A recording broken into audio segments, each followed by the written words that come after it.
Baik, saudara-saudara yang dikasihi Tuhan, Shalom. Shalom. Semangat ya. Sekarang aku itu nggak bisa lihat senyum atau cemberut karena semua pakai masker kan nggak apa-apa. Saudara-saudara yang dikasihi Tuhan, tentu saja senang berjumpa dengan Anda malam ini. Santai saja dalam persekutuan doa.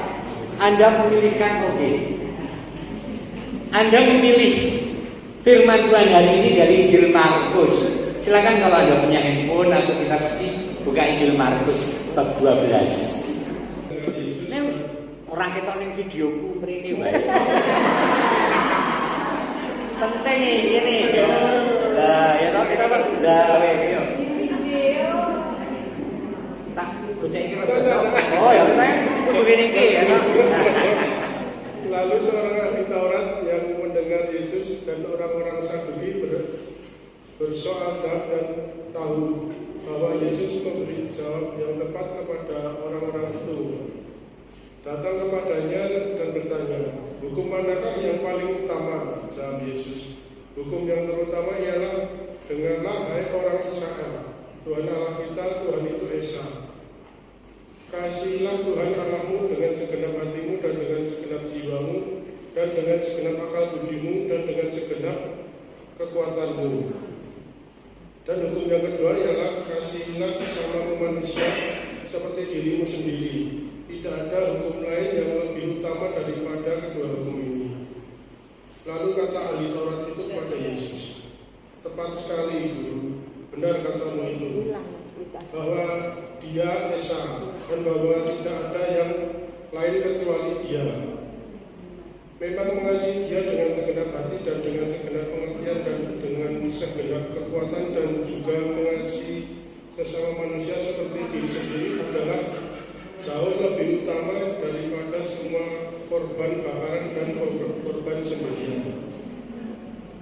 Yesus melihat bagaimana bijaksananya jawab orang itu, dan ia berkata kepadanya, "Engkau tidak jauh dari kerajaan Allah." Dan seorang pun tidak berani lagi menanyakan sesuatu kepada Yesus. Demikianlah Injil Tuhan. Terpujilah Kristus. Terima kasih, belum begitu. Baik, saudara-saudara yang dikasihi Tuhan, begitu saya masuk kompleks gereja ini, saya menjadi ingat bahwa ajaran Santo Ignatius pasti dikenalkan kepada Anda semua. Karena yang berkarya di sini Romo-Romo Esi, Romo-Romo Yesuit, Romo-Romo yang sungguh menghidupi spiritualitas Santo Ignatius. Benar ya? Maka kemudian tadi saya keluar di gereja karena saya datang sekarang Gusti kula niku badhe matur nopo nggih mangke PD niku. Nah terus Gusti Yesus kok nunjuki sembahyangannya Santo Ignatius. Sudah di-share di HP Anda masing-masing. Kamu ya? Sudah, Bu? Sudah ya, ya bukan? Sudah ketemu semua?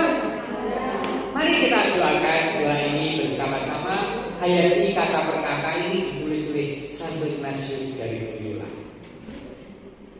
Ambillah ya Tuhan kebebasanku, kehendakku, budi ingatanku, pimpinlah diriku dan kau kuasai, perintahlah akan ku taati, hanya rahmat dan cintamu padaku yang kumohon menjadi milikku, hanya rahmat dan cinta darimu berikanlah menjadi milikku.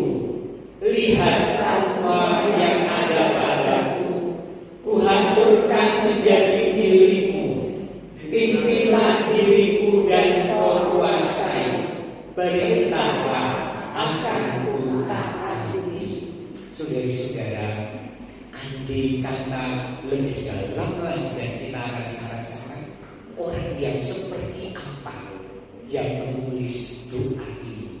Ambillah ya Tuhan kebebasanku. Aku punya kebebasan untuk kesana kemari, aku punya kebebasan untuk makan, aku punya kebebasan untuk bergaul, aku punya fasilitas ABCD. Ambillah ya Tuhan. Serem loh ini. Ini persembahan diri yang serem loh. Ada pengemis lewat atau gelandangan atau siapapun yang kemudian kita tergerak. Aku duit murong pulau yang tak bermakna. Tiba-tiba tidak kita ambillah ya Tuhan. Sangatlah tidak mudah dalam konteks awal. Dan Santo Ignatius seorang yang tadinya sangat ambisius pada akhir abad ke-15 melakukan. Pasti ada kurang lebih paham tentang sejarah Ignatius Loyola. Seorang gagah perkasa, tentara, bercita-cita menjadi jenderal perang, membayangkan bahwa menang perang dan kemudian di pelabuhan atau di perbatasan semua orang menyambut dan mengelwelkan dia, dan secara strata sosial punya status sosial yang sangat luar biasa, berkobar-kobar perang melawan, saya kira Perancis melawan Spanyol. Ini Loyola itu orang Spanyol melawan Perancis dan kalah, dan dia terluka dan harus pulang ke Loyola. Ngelokro, frustrasi, kecewa, down, ambisi yang berkobar dan dipupuknya seolah nggak mungkin deh. Kemudian tetapi jiwa ketentaraannya itu berkobar terus sampai akhirnya dia bercita-cita, aku menjadi tentara Kristus. Maka segala ambisi dan cita-cita dan miliknya diberikan kepada Tuhan. Ambillah ya Tuhan kebebasan. Kalimat bagus 5 menit kunek 70 kalimat. Baca ya. Kehendakku, kalau aku punya kehendak yang melebihi kebutuhanku, ambillah Tuhan. Dan dia tidak mensyaratkan. Bahkan katekisasi ini kebutuhan bukan kebutuhan. Banyak kali yang kita lakukan itu kan keinginan, bukan kebutuhan.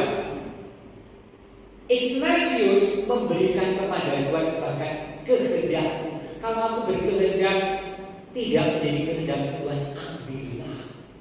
Seorang bapak menyiapkan anaknya untuk kuliah. Karena berkecukupan, bapak itu menabung untuk anaknya sejumlah uang sehingga ketika rampung SMA dia akan membelikan mobil jazz. Saya sebut karena konkret sekali ini ceritanya, mobil jazz. Sudah siap mau kuliah.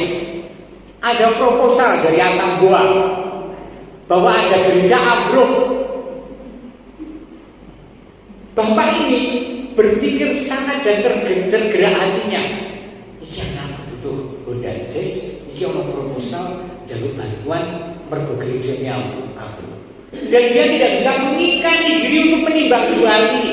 Sampai akhirnya dia meminta kepada anak-anaknya, kalau kamu tidak naik mobil baru dulu gimana? Supaya kita bisa membantu gereja yang ada di Atambua. Dan si anak itu lilo-lilo, mempersilahkan bapaknya ini untuk mengirimkan uangnya untuk gereja di Atambua. Lihat, keinginan bukan kebutuhan, dan dia rela. Kebutuhannya kan hanya untuk transport, mungkin tidak senyaman mobil baru. Yang mungkin lebih dibutuhkan adalah gereja yang mengirimkan proposal. Itu saya dengarkan di waktu mengajar set di Semarang. Ada orang yang dan banyak di antara kita yang mungkin dalam bentuk lain, tetapi ada banyak hal yang telah kita kerjakan supaya sungguh-sungguh aku itu semakin memurnikan diri dalam penyerahan kepada Tuhan secara total. Oke, terus kita lihat. Kehendakku, budi ingatkanku, bahkan pikiranku pun aku ingin mempersembahkan kepada Tuhan. Semuanya ini kebebasan, kehendak, budi ingatan. Pimpinlah diriku dan kuasailah aku. Tuhan, aku tidak ingin bahwa aku memimpin diriku sendiri dan aku menyetir semua orang dan sesuai dengan kehendakku, tetapi pimpinlah diriku dan kuasailah aku.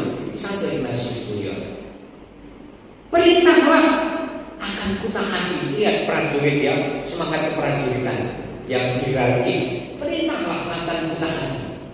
Hanya rahmat dan cinta padaku yang kumohon menjadi milikku. Aku tidak menginginkan banyak hal. Aku tidak menginginkan engkau mengabulkan ABC, tetapi rahmatmu berikanlah kepadaku. Cintamu supaya aku rasakan dalam hidupku. Hanya rahmat dan cinta darimu berikanlah menjadi milikku. Lihatlah semua yang ada padaku, kuhaturkan menjadi milikku. Tidak ada yang kusembunyikan Tuhan. Ini semua milikmu, ambillah. Kuhaturkan kepadamu. Pimpinlah diriku, perintahlah akan kutaati. Ignatius Loyola. Ambillah ya Tuhan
Dan saya yakin dalam aneka bentuk, bukan hanya kita tahu bahwa Ignatius itu memang mempersembahkan hidup total kepada Tuhan dan diungkapkan dalam doa yang sangat luar biasa dan kemudian kita lakukan itu.